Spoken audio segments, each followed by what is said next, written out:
Hello, good evening, and welcome to the Virtual Racers Club. And today we're looking at the Ford Mustang Boss 429 1969. What a beast. So, it's made by Ford. It was built in 1969 as a road car in the United States. Its engine code, give me a second, I'll put my goggles on for God's sake. Engine code is Lima 429. It's naturally aspirated. It's a 7-litre engine underneath the hood, and it's a V8. And its brake horsepower is 374, and it's only a 4-speed gearbox. It's front engine, rear wheel drive. Weighs in at 3,558 pounds or 1,614 kilograms. It can reach a top speed of 120 miles per hour, and the PP in GT7 is 497.21. This beautiful machine is 4.760 meters in length, has a girth of 1.824 meters, and is 1.280 meters high. Man, the Ford Mustang Boss 429 69 is a road car produced by Ford. It first appears in Gran Turismo 7, a NASCAR homologation version of the original Mustang that was only produced for 2 years. Every generation of the Ford Mustang has featured high-performance sports models, and in its long history there have even been models designed specifically for use in motorsports. The most apparent of these came during the car's first generation, in particular the GT350, developed by Shelby American for SCCA racers. Had an illustrious career in motorsport and became famous around the world. However, the Boss series, produced only in 1969 and 1970, has just as much historical value. Introduced to meet engine production numbers for NASCAR homologation, the Boss 429 is held by some enthusiasts as the greatest model in the history of the Mustang. The 7-litre V8 429 engine is the largest ever fitted on a Mustang. While officially rated at 396.8 brake horsepower, racing engines of the time were often underquoted on power, and the engine was rumoured to actually produce somewhere near 591.7 brake horsepower. That's quite specific, isn't it? To say that's a rumour. The 0.7 throws me that it's not a rumour. The iconic large bonnet scoop was only equipped on the Boss 429 model. This is a legendary Mustang packing the Boss 429 Ford racing engine. You may have heard of the 427 side oiler engine used by Ford in the 1960s. It's what powered classic models like the GT40 and the Shelby 427 Cobra. Well, the 429 engine is the successor to that 427 unit. Historically speaking, it was developed as part of Ford's push into NASCAR racing. While the street-legal Boss 429 produced a conservative 374.7 brake horsepower, its racing version boasted around 552.2 brake horsepower. NASCAR entry regulations required 500 of these engines to be mass-produced. After the Mustang Boss 429 fulfilled the homologation requirements, it ended production in a short 2 years. In GT7, this car can be acquired from the Legend Car dealership, and from October 2023 the car was priced at 337,000 credits. It can also be obtained as a prize by placing third or higher in the American FR Challenge 550 at Blue Moon Bay Speedway during menu book number 14. The Boss 429 Mustang is the first non-Shelby model of the first generation Mustang in the series. I'm a bit wary of American cars. I always think they can only drive in a straight line, they can only turn left, and they are pointless. I am so wrong. This boss is the boss. You know what I'm saying, boss? This Mustang was absolutely gorgeous. It was a great drive. Driving in VR, the dashboard looked smashing. Lovely wood.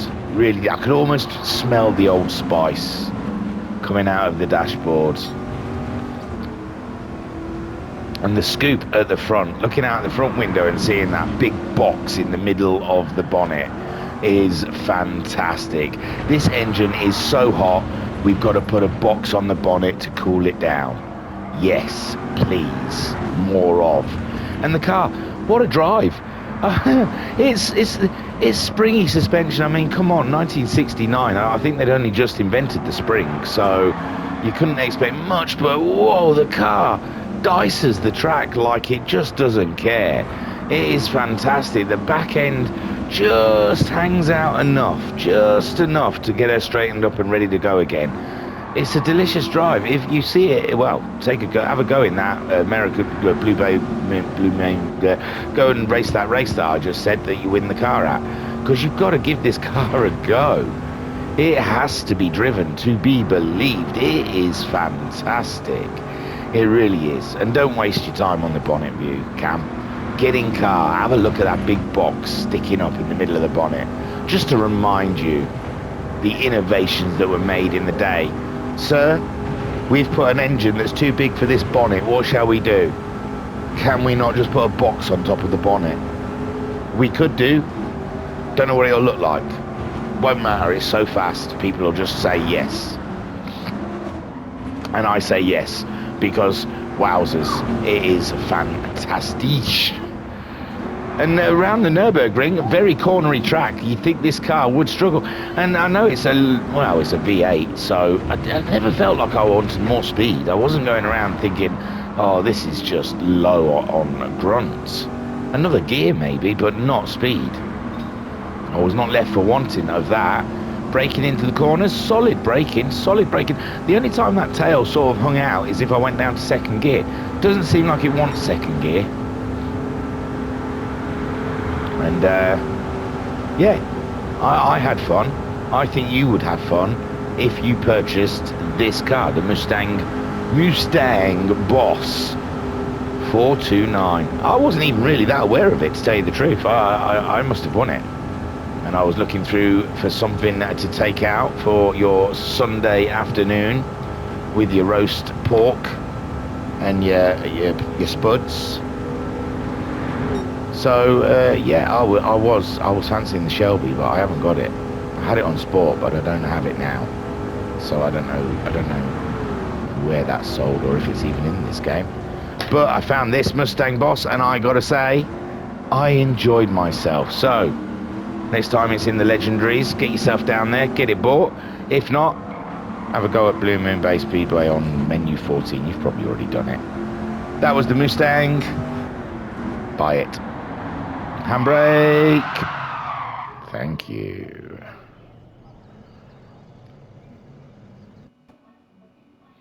So it's at the top of the PP500 table with an 824.747. It's on the sports hard tyres, where the other two are on comfort. It really annoys me. I wish that I don't see any rhyme or reason for what their choices are of the tyres that they give you. That Ford Mustang probably should be on the comfort tyres, and it might have been a closer fight with the Ford Sierra. Oh, Ford V Ford, eh? But yeah, they put it on the sports hard tyres. Looking at the 600s at 824. In the 600s, oh, it was 4 seconds off of the Tuono. And yeah, that's the tyres it should be on, sports hards, I guess. But yeah, it's topping its own little table. Didn't make the top 20, I'm afraid, though. It's going to be tough now for cars. They're going to have to be supremely big and very fast for them to get in there. Qualifying for the top 20 is an 8:11. So yes, that was the Ford Mustang Boss. It's topping the 500s. which, yeah, on the sport hard tyres. This will get filled out, don't you worry. This will be something more soon. Okay, don't forget to hit like, subscribe, share, do all that stuff. YouTube love it. They really get excited, so you do that. I'll do me, and then somewhere in the middle we'll meet. If you want to get involved with the Virtual Racers Club, or even in the comments, just write what car you fancy me. Am I scraping the barrel now, taking a Ford Mustang Boss 42969 out? I think not. I think I was nicely surprised by that beast. But if there's any cars that you would like to see me tumble around the Nürburgring in, then please, in the comments. And if you want to get to me directly, then get yourself in the Virtual Racers Club Discord. It's all there. All the information's out there. You'll find it. I believe in you, unlike your parents. Tiru, peace and love. Peace and love.